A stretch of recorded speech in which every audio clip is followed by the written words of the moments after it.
Manchester United's priority this summer is a new striker. We know Harry Kane is pretty much top of that list, but if we can't sign Harry Kane, what are we going to do?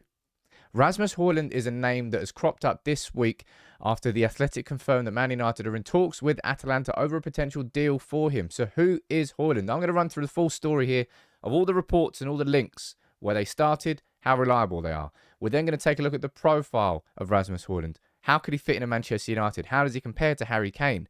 Could he be the striker that we need next season? I'm going to cover it all, so give me 10 minutes of your time. Please do drop a like on these videos. I enjoy doing these ones. But let's talk about Rasmus Hojlund. The 20-year-old from Atalanta, he is not the full package right now. He is somebody who could develop into an elite level goal scorer. He's somebody who would require development, but somebody who already has bags of talent. Now, the links between Hojlund and United, they haven't just started now. If you go back to the start of April, that's where his name was on a list that included, of course, Kolo Muani, who we've been linked with this week too, also by The Athletic, but that was at the start of April.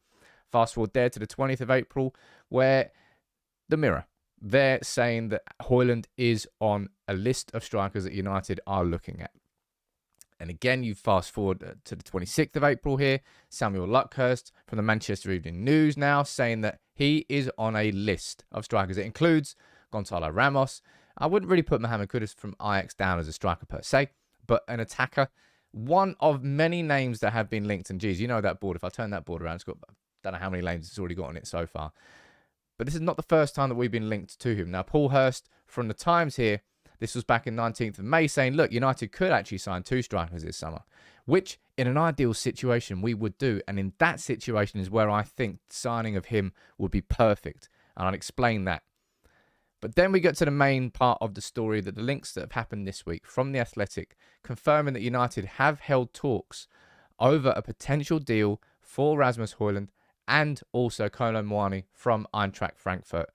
2 strikers who are quite similar in profile, but at different stages of their development and therefore different stages of how much they would cost.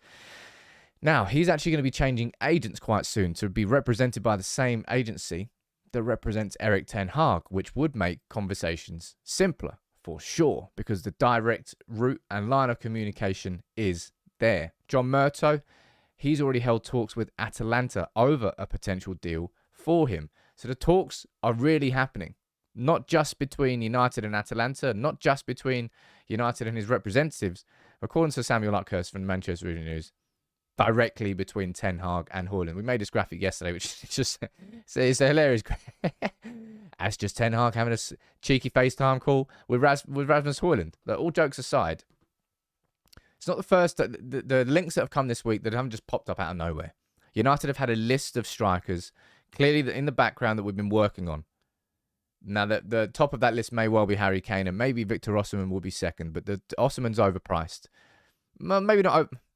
He is overpriced, and there's no way we're going to pay the money that Napoli want. So I think we're pretty much priced out of the Osimhen situation. Kane, we know what could happen.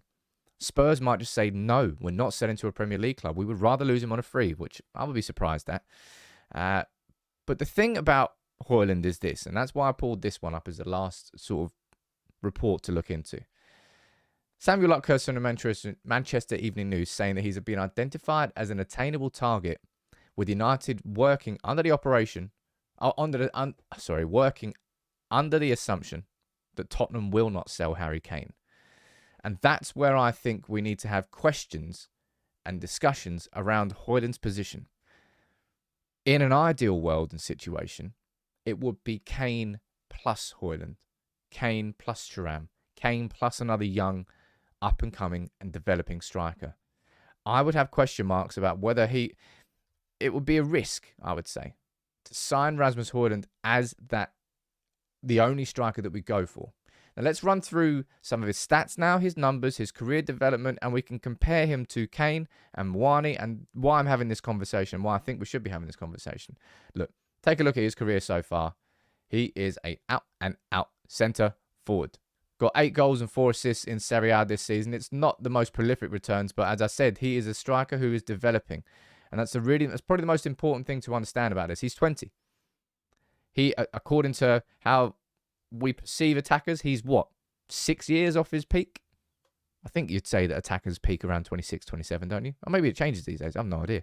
Erling Haaland might have something to say about that. But he is developing. We take a look here at his pizza chart, right? I'll go full screen.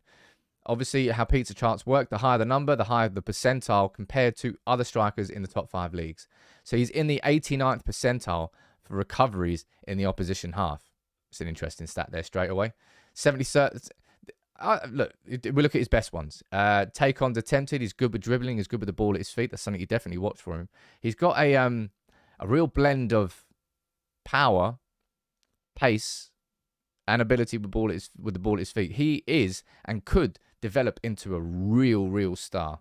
But as you can see from that, he's still quite raw. He's rough around the edges. And what I want to do here is compare him to Harry Kane, for example, because it's important to take... These stats don't tell us everything, but they help us go into the mindset of what Manchester United will be doing behind the scenes. Looking at the profiles of players, comparing, and therefore seeing which ones would probably be more suited to United. That stat there in particular, let me get this up. Let me go there. Recoveries in opposition half is a stat that United will look at and go, okay, I can understand how he would fit into the system of Ten Hag because, 1 second here. That's not something I don't personally think you can unteach lazy. I don't know the right way to describe it. But if a player is naturally lazy, it's very difficult to develop that out of them. Whereas when it comes to goal scoring, when it comes to actual talent, you can coach. Like you look at Marcus Rashford this year and how he's being coached into a better player. Ten Hag would back himself to coach Hojlund into a better player. And the fact that he's, as I said, in nearly the top 10 percentile for recoveries in opposition half, that's not something you can really coach. That's just kind of a natural part of his game. Compare him here to Harry Kane, and you can see Harry Kane is levels above him. Harry Kane, the 95th percentile for strikers with goals. 93rd percentile, goals XG. Look, Harry Kane is just a far more developed striker compared to Hojlund. And this is, I think, a very good comparison to do. Compare him to Muani, right? So we've been linked with Muani and Hojlund. We go over here saying that Manchester United have been holding talks with both Hojlund and Muani. And when you take a look at the profiles and the pizza chart, you can completely see why we'd have conversations over both. Because effectively, Muani is just a bit more of a developed version of Hojlund. Everything is very similar on the pizza charts. Not a startling difference in style at all. Muani's got far better assists. He's more developed in that sense, more successful box entries. But the pizza charts are very close across the majority. That's why we're looking at both of them. It's an interesting one, that one, and I can completely understand it. But Hojlund he could come into Manchester United and explode. It could be an incredible signing straight away.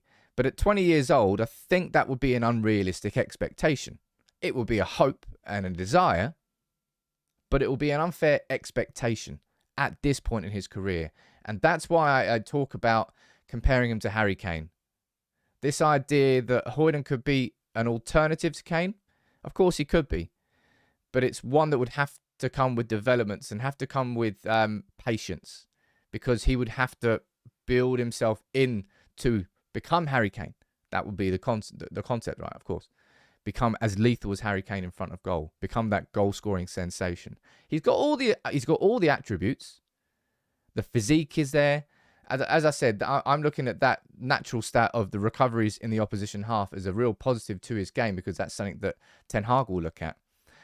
But what do you think about the Hojlund situation?